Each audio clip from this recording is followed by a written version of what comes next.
സങ്കീർത്തനങ്ങൾ 91. കർത്താവിൻ്റെ സംരക്ഷണം.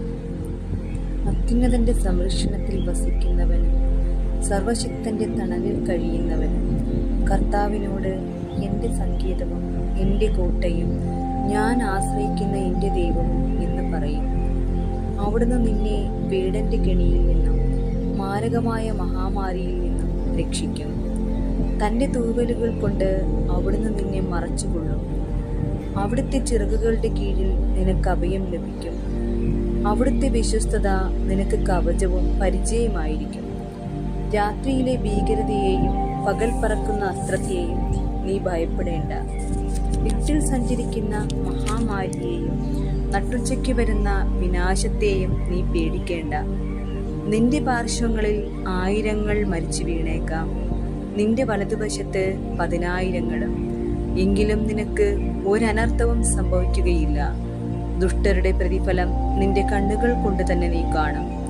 കർത്താവിൽ നീ ആശ്രയിച്ചു, അത്യുന്നതൽ നീ വാസമുറപ്പിച്ചു. നിനക്ക് ഒരു തിന്മയും ഭവിക്കുകയില്ല, ഒരനർത്ഥവും നിന്റെ കൂടാരത്തെ സമീപിക്കുകയില്ല. നിന്റെ വഴികളിൽ നിന്നെ കാത്തുപാലിക്കുവാൻ അവിടുന്ന് തൻ്റെ ദൂതന്മാരോട് കൽപ്പിക്കും.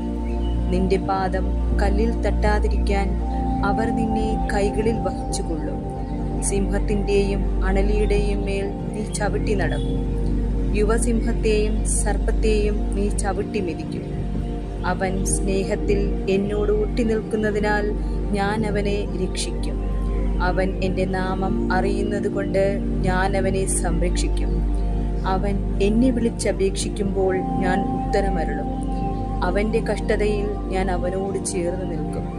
ഞാൻ അവനെ മോചിപ്പിക്കുകയും മഹത്വപ്പെടുത്തുകയും ചെയ്യും. ദീർഘായുസ് നൽകി ഞാൻ അവനെ സംതൃപ്തനാക്കും.